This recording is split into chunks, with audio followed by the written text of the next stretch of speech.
ಎಲ್ಲರಿಗೂ ನಮಸ್ಕಾರ. ಇವತ್ತಿನ ವಿಡಿಯೋದಲ್ಲಿ ಸಾಫ್ಟಾಗಿ ಹಾಗೆ ಬಹಳ ರುಚಿಯಾಗಿ ಇರೋಂತಹ ಉಪ್ಪಿಟ್ಟನ್ನು, ತರಕಾರಿ ಉಪ್ಪಿಟ್ಟನ್ನು ಮಾಡೋದು ಹೇಗೆ ಅಂತ ನೋಡೋಣ.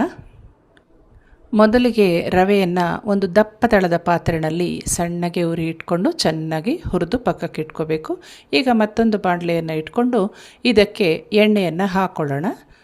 ಒಂದು 5-6 ಸ್ಪೂನ್ ಎಣ್ಣೆನೇ ಬೇಕಾಗತ್ತೆ ಉಪ್ಪಿಟ್ಟು ಅಂದರೆ, ಯಾಕೆಂದರೆ ಈರುಳ್ಳಿ ಮತ್ತು ತರಕಾರಿ ಎಲ್ಲ ಬೇಯಬೇಕಲ್ವ. ಅದಕ್ಕೆ ಕಂಪಲ್ಸರಿಯಾಗಿ ಜೀರಿಗೆ ಮತ್ತು ಹಿಂಗುವನ್ನು ಬಳಸ್ಕೊಳ್ಳಿ, ಯಾವಾಗ ಉಪ್ಪಿಟ್ಟು ಹಾರ್ಡಾಗೋದಿಲ್ಲ. ಕಡಲೆಬೇಳೆ ಹಾಕ್ಕೊಳ್ಳೋಣ.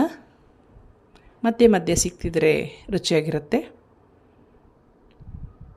2 ಈರುಳ್ಳಿಯನ್ನು ದಪ್ಪ ದಪ್ಪಕ್ಕೆ ಕಟ್ ಮಾಡಿ ಇಟ್ಕೊಂಡಿದ್ದೀನಿ ನಾನು. ಈಗ ಅದಕ್ಕೆ ಹಾಕ್ಕೊಂಡಿದ್ದೀನಿ.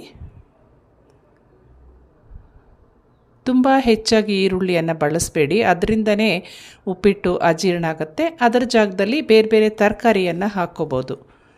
ಬೀನ್ಸು, ಕ್ಯಾರೆಟು, ನವಿಲುಕೋಸು, ಎಲೆಕೋಸು, ಹಸಿರು ಬಟಾಣಿ ಇದನ್ನೆಲ್ಲ ಬಳಸಬೇಕು. ನಾನಿಲ್ಲಿ ಈಗ 1 ಕಪ್ನಷ್ಟು ಕ್ಯಾರೆಟ್ ಕಟ್ ಮಾಡ್ಕೊಂಡಿರೋದು, ಕ್ಯಾಪ್ಸಿಕಮು ಹಾಕ್ತಾಯಿದ್ದೀನಿ.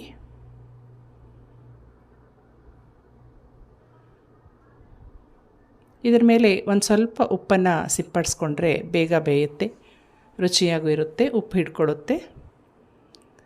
ಇಲ್ಲಿ ನಾನು 1 ಕಪ್ಪು ಹಲಸಂದೆ ಕಾಳು ಹಸಿಯಾಗಿರೋವಂಥದ್ದು, 1 ಕಪ್ಪು ಸೌತೆಕಾಯನ್ನು ಹಾಕ್ಕೊಂಡಿದ್ದೀನಿ. ಇಲ್ಲಿ ವಿಡಿಯೋ ಮಿಸ್ ಆಯಿತು ಅದು ನೋಡಿ. ಈಗ ಎಲ್ಲವನ್ನು ಸೇರಿಕೊಂಡು ನಾನು ಬೇಯಿಸ್ಕೊತಾ ಇದ್ದೀನಿ. ಹಸಿಮೆಣಸಿನ್ಕಾಯನ್ನು ಇವಾಗ ಸೇರಿಸ್ಕೊತೀನಿ. 4-5 ಹಸಿಮೆಣಸಿನ್ಕಾಯಿ, ಒಂದು 10 ಎಲೆಯಷ್ಟು ಕರಿಬೇವನ್ನು ಹಾಕ್ಕೊಂಡಿದ್ದೀನಿ.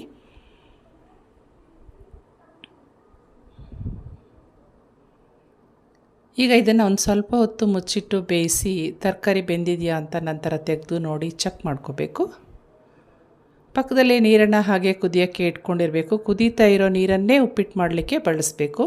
1 ಕಪ್ಗೆ 2.5 ಕಪ್ನಷ್ಟು ನೀರನ್ನು ಹಾಕ್ಕೋಬೇಕು. 2 ಕಪ್ ಹಾಕ್ಕೊಳ್ಳೋದ್ರಿಂದಲೇ ಉಪ್ಪಿಟ್ಟು ಹಾರ್ಡಾಗುತ್ತೆ. ಸಾಫ್ಟಾಗಿ ಬರಬೇಕು ಅಂದರೆ 2.5 ಕಪ್ ಹಾಕ್ಕೊಳ್ಳೇಬೇಕು. ನಮಗೆ ಸಾಫ್ಟಾಗಿ ಬೇಡ, ಉದ್ರುದ್ರಾಗೆ ಇರಬೇಕು ಅಂದರೆ 2 ಕಪ್ ನೀರು ಸಾಕಾಗತ್ತೆ. ಎಣ್ಣೆಯಲ್ಲಿ ಒಂದು ಸ್ವಲ್ಪ ತರಕಾರಿ ಬೆಂದಿತ್ತು, ಉಪ್ಪು ಕೂಡ ಒಂದು ಸ್ವಲ್ಪ ಹಾಕ್ಕೊಂಡಿದ್ವಲ್ಲ. ಈಗ ಇನ್ನೂ ಬೇಕಾಗಿರೋಷ್ಟು ರುಚಿಗೆ ಒಂದಷ್ಟು ಉಪ್ಪನ್ನು ಸೇರಿಸ್ಕೊಂಡು ತರಕಾರಿಯನ್ನೆಲ್ಲ ನೀರಿನಲ್ಲೂ 1-2-3 ನಿಮಿಷ ಹಾಗೆ ಮುಚ್ಚಿಟ್ಟು ಬೇಯಿಸ್ಕೊಳ್ಳೋಣ.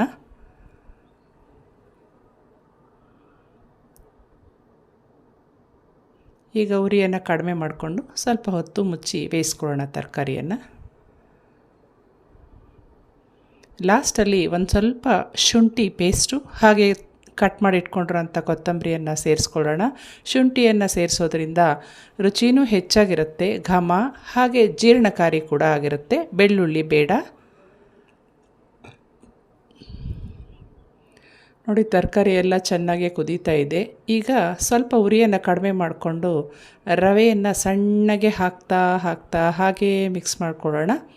ಎಲ್ಲೂ ಗಂಟಾಗ್ದಂಗೆ ಮಿಕ್ಸ್ ಮಾಡ್ಕೋಬೇಕು. ಸ್ವಲ್ಪ ಸ್ವಲ್ಪನೇ ಸೇರಿಸ್ಕೋತಾ ಒಂದು ಕೈಯಿಂದ ಇನ್ನೊಂದು ಕೈಯಿಂದ ಹಾಗೆ ತಿರುಗಿಸ್ಕೋತಾ ಹೋಗಬೇಕು. ಸ್ವಲ್ಪ ಬೇಗನೆ ತಿರುಗಿಸ್ಬೇಕಾಗತ್ತೆ, ಇಲ್ಲಾಂದರೆ ಗಂಟಾಗತ್ತೆ. ಈಗ ನೀರು ಮತ್ತು ರವೆ ಹೊಂದ್ಕೊಳ್ಳೋವರೆಗೂ ಪೂರ್ಣವಾಗಿ ಹಾಗೆ ಕೈ ಆಡಿಸ್ತಲೇ ಇರಬೇಕು. ಆಗಲೇ ಗಟ್ಟಿ ಆಗ್ತಾ ಬಂತು. ಈಗ ಉರಿಯನ್ನು ಕಡಿಮೆ ಮಾಡಿ ಮುಚ್ಚಿಟ್ಟಿದ್ದೆ ನೋಡಿ. ಇವಾಗ ಉಪ್ಪಿಟ್ಟು ನೀರನ್ನೆಲ್ಲ ಹೇಗೆ ರವೆ ಹೀರಿಸ್ಕೊಂಡು ತಯಾರಾಗಿದೆ ಅಂತ, ಈ ರೀತಿ ಸಾಫ್ಟಾಗಿ. ಈಗ ಕೊನೆಗೆ ಎಲ್ಲವನ್ನು ಒಂದು ಸಾರಿ ಹೀಗೆ ತಿರುಗಿಸ್ಬೇಕು.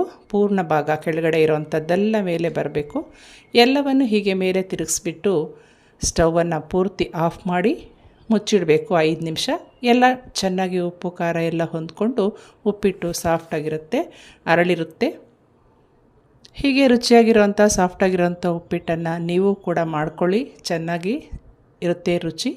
ಹಾಗೆ ಹೇಗೆ ಬಂತು ಅಂತ ಕಾಮೆಂಟ್ ಮಾಡಿ.